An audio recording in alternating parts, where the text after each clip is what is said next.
嬷嬷，我们已在此候了1个多时辰了，有什么不能回去再说吗？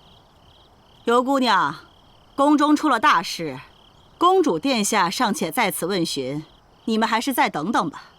那怎么薛姐姐能待在店里，我们就得跪在这儿？他们问询什么，跟我有什么关系？都什么时候了，你就少说几句吧。嬷嬷，太后娘娘留我们在此，想来也是备不时之需。可姑娘们身子弱，万一冻病了，只怕太后娘娘问话之时难以作答。再者，太后遣人密查此事，想必也是不想声张。不如嬷嬷让我等在一旁候着，可好？那你们便候在一旁吧。是。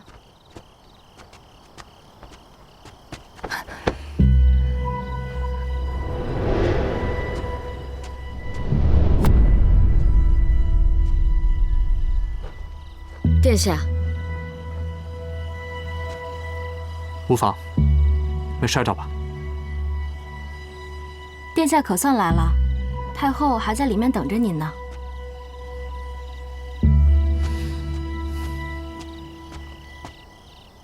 徐嬷嬷，夜里太凉，不如让他们先回去吧。是啊，徐嬷嬷，伴读都在宫里，横竖也走不了。若有事，再使人传唤他们便是。他们若是病了，公主可是要担心的。既然殿下和薛大姑娘都开了口，你们便先回去吧。记住，今日之事，不可向旁人提起半字。是。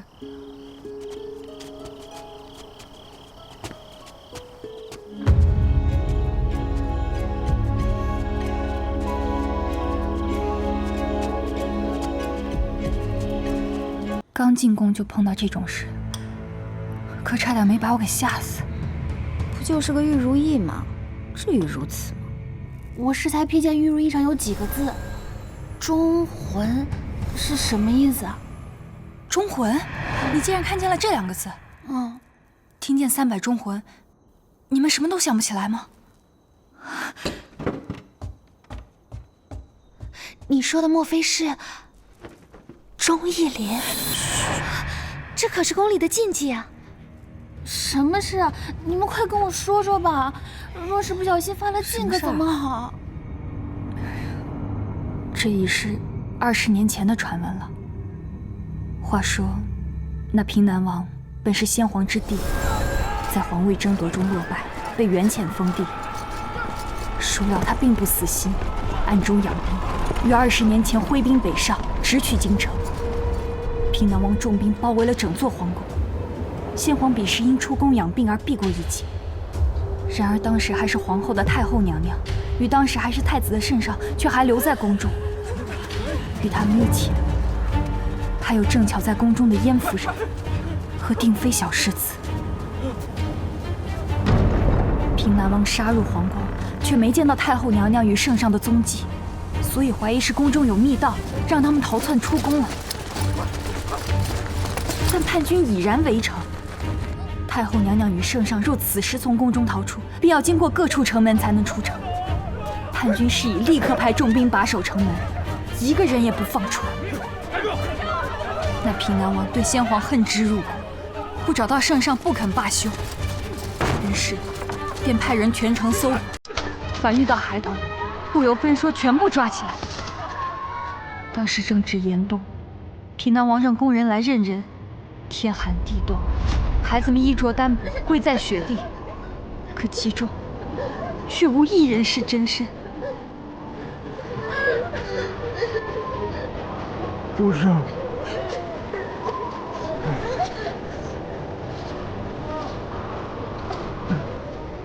也不是，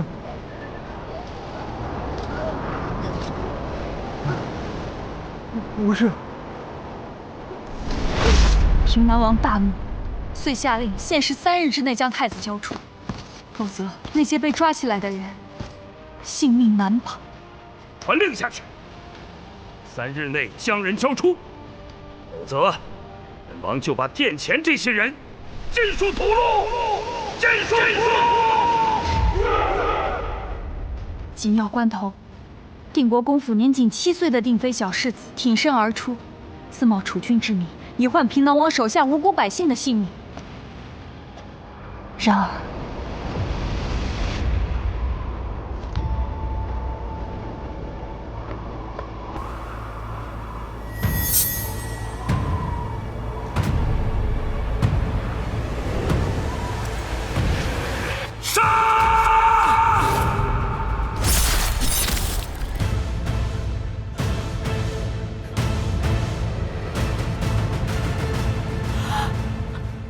都杀了，包括定妃世子。那后来呢？怎么样了？后来，定国公与永义侯援兵击退了叛军，收复了皇城。那平南王逃窜前，放了一把大火，企图毁尸灭迹，掩盖自己的滔天罪行。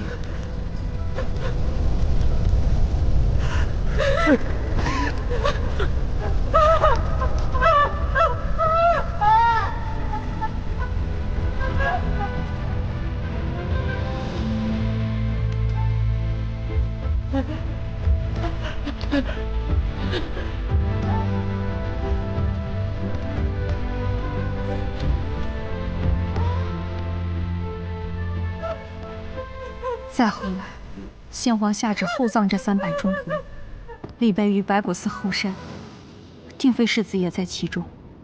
他们乃是为救太子而死的英雄，所以白果寺碑林又被称作忠义林。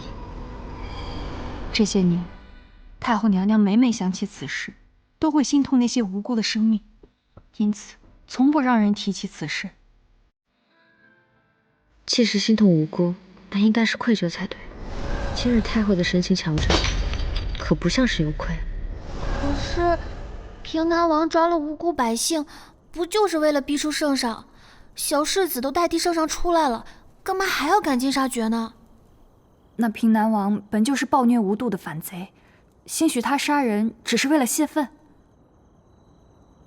姚姑娘，你说呢？我说不好，但我觉得就算是反贼，也不会无缘无故杀人啊。当时300无辜性命握在平南王手上，薛小世子挺身而出，一是为天下之义，二是为臣子之忠。这么小的年纪就有如此作为，实在令人钦佩。那这薛世子算起来，不就是薛姐姐的兄长啊？没错，定妃世子除了是薛氏之子外，其生母还是永义侯燕牧的姐姐，乃是前所未有2大氏族共同孕育的血脉。哎，这事我知道。燕夫人丧子之后伤心欲绝，当年便与薛国公和离，回了永义侯府后，不久就病逝了。燕氏与薛氏似乎也是这件事情之后才没有往来的。而且我还听说，当年老定国公膝下本有3子，原是轮不到如今的薛国公袭爵的。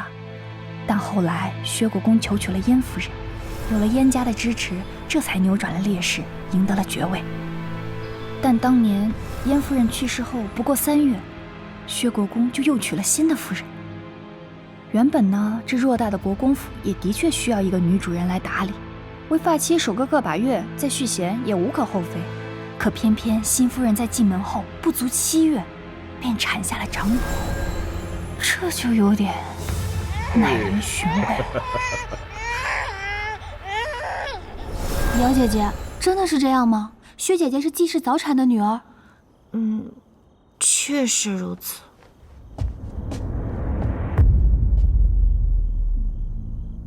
都在胡说些什么？阿叔，对不起，我并非有意。我母亲虽是季氏，但也是明媒正娶，没什么不能说的。只是在这皇宫境内，你们倒是吃了雄心豹子胆，知道点不清不楚的就什么都敢议论，怕是嫌一颗脑袋在脖子上长得太久，活腻了吧？薛姐姐，都是我不好，是我非追着大家为一些旧事，才牵扯出来这许多。好了，须知你们今日之言，若被有心之人听到，一个也落不着好果子吃。明日还要上课，大家先散了吧。是。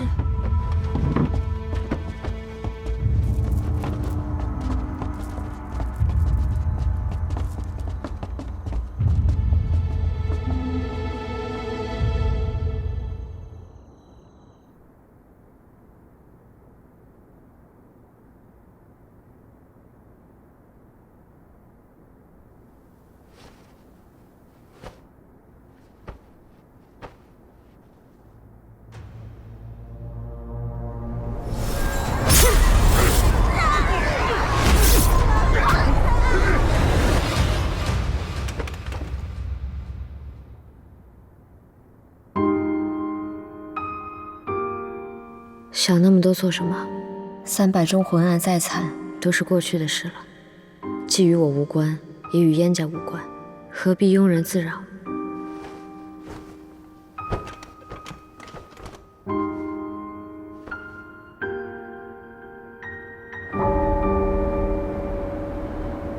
黄仁礼，你入宫40年，当知宫中不养废物，内务府查不出，就整个皇宫查。哀家倒是不信了，那柄玉如意，难不成是凭空生出来的？滚出去查！是。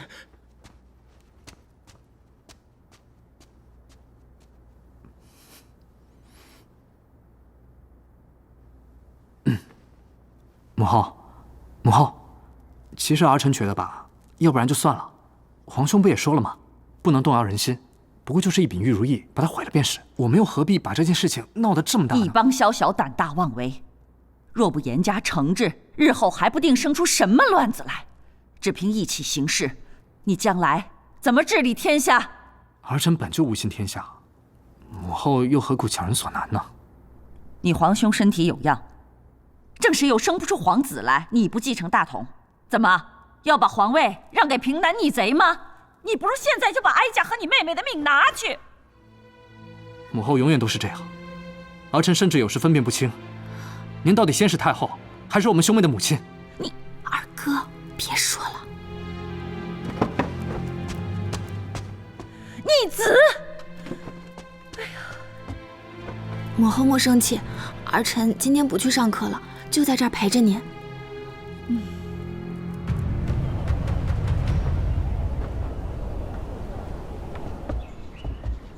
风声这么紧，先生还要去宫里上课吗？昨日您已暂且化解了圣上的怀疑，不用如此担心吧？化解只是暂时的，只有表面上一如既往不动声色，才不会露出马脚。而且，昨日内务府查了一夜，只怕我们的人已经出事了，所以无论如何，我得给他们传个消息才是。先生一人入宫，一定要小心。放心。我让刀琴去追查宫一城的下落，让吕显盯着薛家跟燕家。你这边有任何消息，务必第一时间告诉我。是。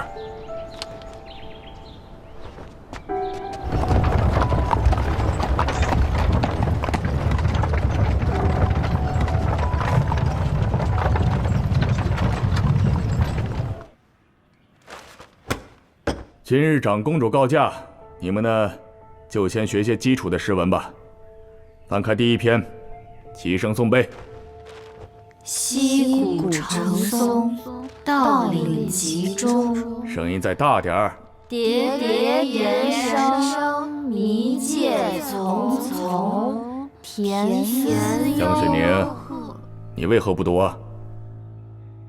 先生，学生愚钝，这篇诗文颇为晦涩，光是诵背难解其意。不如请先生先行示意，我等才好学习。我只问你为何不读，让你说这么多话了吗？我让你们诵背就诵背。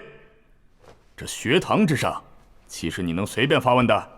什么都不懂，还读什么书？去，到外面站着去。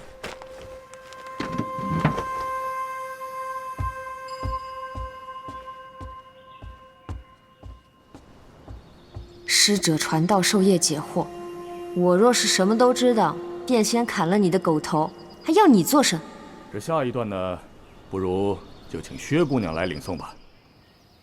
薛姑娘，这一句里的“汪”字，向来比较生僻，但若想了解它的意思，只需跟先生，我知道。啊，知道便好，知道便好。不愧为薛氏贵女，才学果然是过人呐！有你为长公主殿下伴读，我实在是放心，实在是放心呐！薛姑娘，请吧。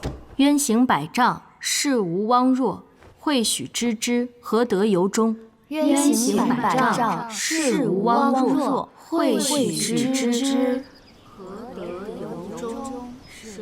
翰林院看着武士权，却是天子近臣，科举选官、修书编史、起草诏书，都少不了翰林之职。薛家长这心武位不够，将手都伸到这儿来了，也难怪永义侯府斗不过薛家了。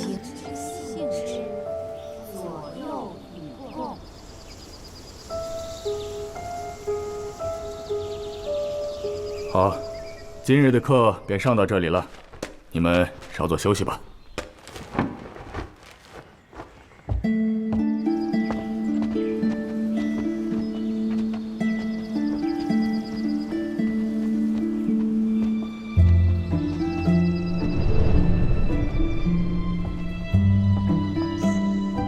谢大人，谢大人陈正2课的课，怎这般早就来了？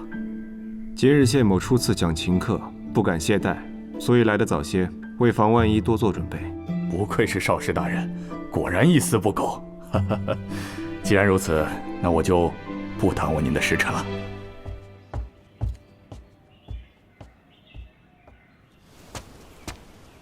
进来坐下吧，摆好琴，稍后开课。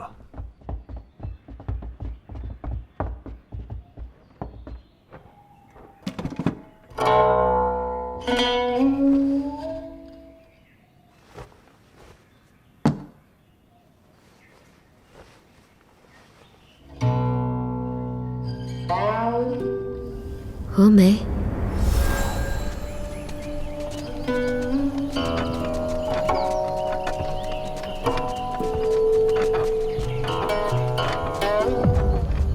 停！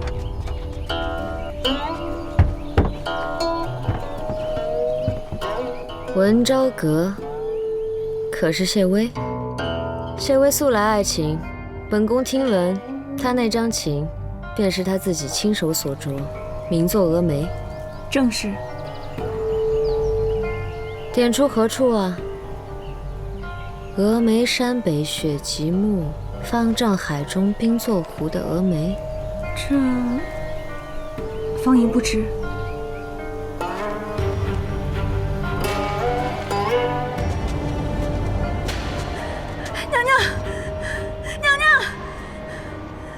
娘娘，不好了！谢微焚琴谋反，已联合燕翎大军攻进皇城。焚琴谋反？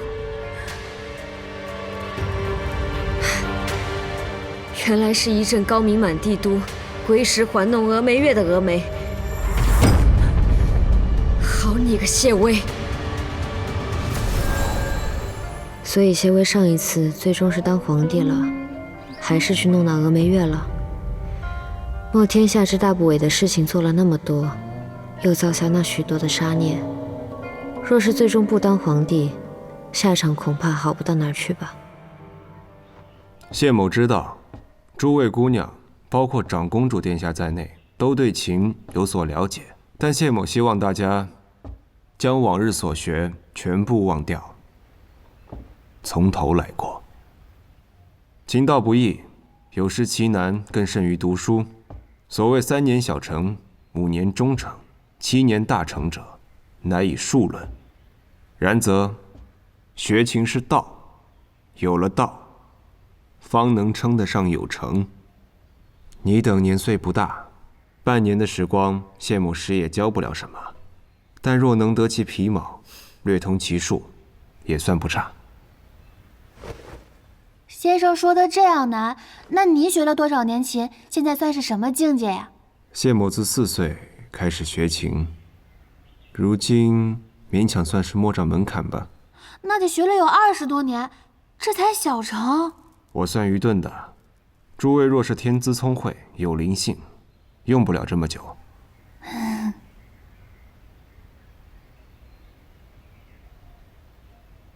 琴道坐有规法，您2姑娘这坐姿倒是挺规范的。先生谬赞了。